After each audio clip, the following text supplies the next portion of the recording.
ইবাদত কাকে বলে জানেন? ইবাদত কাকে বলে? ইবাদতের নাম কি? ইবাদত কি বলে?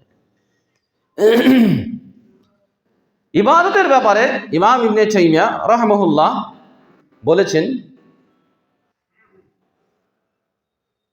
ইসমুন জামিউন, ইবাদত তাকেই বলা হয়, ইবাদত এমন একটা শব্দ, পূর্ণ শব্দ একটা, শুধু একটা শব্দই বললে হবে না। ইবাদত মানে দাসত্ব করা, এটা শাব্দিক মানে। শরীয়তের দৃষ্টিতে ইবাদত বলা হয় মা ইউহিব্বুল্লাহ, আল্লাহ যেটা ভালোবাসে, ওয়া ইয়ারদা, এবং যেটা আল্লাহ রাব্বুল আলামিন সন্তুষ্ট থাকেন, তাকে বলা হয় ইবাদত। এমন কাজ যেটা আল্লাহ পছন্দ করে, যেটা আল্লাহ রাব্বুল আলামিন ভালোবাসে, তাকে আরবিতে বলা হয় ইবাদত। কথা বুঝতে পারলেন? তাকে কি বলা হয়? ইবাদত বলা হয়। শুধু একটা লোক ওই নামাজ পড়লে ইবাদত হবে এটা কিন্তু নয়। নামাজ একটা হচ্ছে ইবাদতের একটা অংশ, কিন্তু এর জন্য কিছু শর্ত রয়েছে। কি রয়েছে? শর্ত রয়েছে। যেমন নামাজ পড়ার আগে কিছু শর্ত রয়েছে।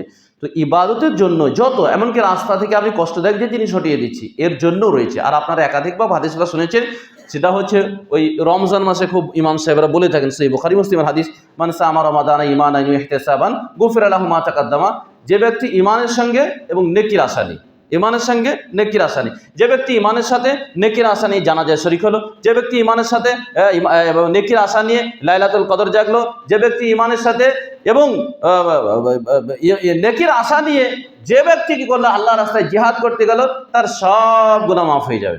একাধিকভাবে হাদিস রয়েছে, সেই বুখারী মুসলিমের হাদিস। তো ঈমানের নামাজ পড়া বলেন যত ইবাদত রয়েছে, এমনকি রাস্তা থেকে কষ্টদায়ক জিনিস হটিয়ে দেওয়ার, এখানে কিছু শর্ত রয়েছে। কি রয়েছে? শর্ত রয়েছে। এই শর্ত পূরণ না হলে ইবাদত হবে না। শুধুমাত্র ওটা বসা করলেই কিন্তু ইবাদত হবে না। সেটা হচ্ছে ইবাদতের জন্য আপনার ব্যক্তিগত যেটা শর্ত, সেটা হচ্ছে সব থেকেই সর্বাধিকভাবে বিনয়ী হতে হবে।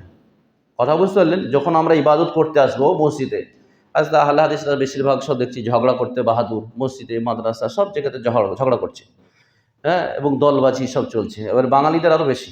কি হচ্ছে? বাঙালিদের আরও বেশি। বাঙালিরা খুব চালাক মানুষ, খুব বেশি করে এটা। তো এই ইবাদতের সময় কি করতে হবে জানেন? সর্বাধিকভাবে বিনয়ী, আর তাদাল্লুল বলা হয় আরবিতে। সর্বাধিকভাবে বিনয়ী হতে হবে। নামাজ পড়তে এসে যদি বিনয়ী মনোভাব না হয়, তাহলে ইবাদত হবে না। দ্বিতীয় নম্বর হচ্ছে ভয় থাকতে হবে, আল খাউফ। কি থাকতে হবে? ভয় থাকতে হবে, আল্লাহকে ভয় করতে হবে, এবং নিজেকে কাকতি মিনতি মনোভাব একটা নিয়ে আসতে হবে, চেষ্টা করতেই হবে এটা যেমন করে হোক। তৃতীয় হচ্ছে আপনার যেটা থাকতে হবে সেটা আশা। আশা থাকতে হবে। যদি আশা না থাকে তাহলে নেকি পাওয়া যাবে না।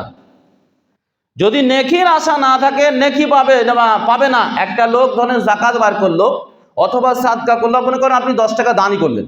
কি করলেন? 10 টাকা দান করলেন। এখন বাজারে লোক আসছে, বিভিন্ন ফকির মিসকিনের 10 টাকা দান করলেন, তো আপনি দান করলেন বিরক্ত হয়ে, তো নেকি পাবেন না। নেকির আশা না থাকলে নেকি পাবেন না। ওখানেও তুই থাকতে হবে, নেকির আশা থাকতে হবে। আপনি যত সামান্য কাজ করেন, অল্প কাজ করেন, কিন্তু এই শর্তগুলো আপনার থাকতে হবে, তবে কিন্তু নেকি পাওয়া যাবে। একটা কি বললাম? বিনয়ী মনোভাব থাকতে হবে, তাদাল্লুল বলা হয়েছে, সর্বাধিকভাবে তাদাল্লুল হতে হবে। অথবা দ্বিতীয় নম্বর হচ্ছে ভয় থাকতে হবে, আল্লাহকে ভয় করতে হবে, আল্লাহকে ভয় করতে হবে, এবং কবর আযাবকে ভয় করতে হবে, হাশরের মাঠ সেটাকে ভয় করতে হবে, আল্লাহ ভীতি থাকতেই হবে। তৃতীয় নম্বর হচ্ছে আপনার নেকির আশা থাকবে। আপনি যা কিছু করছেন, এমনকি ছোট থেকে ছোট কাজ, যে ভালো কাজটাই আপনি করছেন তাতে আপনার নেকির আশা থাকবে, তবেই কিন্তু নেকি পাবেন। আর আশা করছি যদি এই সমস্ত গুণাবলী আমাদের ভিতরে চলে আসে, মসজিদে এসে কম করে চিল্লাচিল্লি, হুড়াহুড়ি, ঝামেলা, লড়ালড়ি এগুলো বন্ধ হয়ে যাবে। বিশেষ করে মসজিদে যদি এগুলো আমরা বুঝি, যদি এগুলো বুঝতে পারি, বুঝার সঙ্গে সঙ্গে যদি আমরা অনুভব করি, আমাদের অনুভূতি যদি থাকে, ইনশাআল্লাহ পরিবর্তন হয়ে যাবে।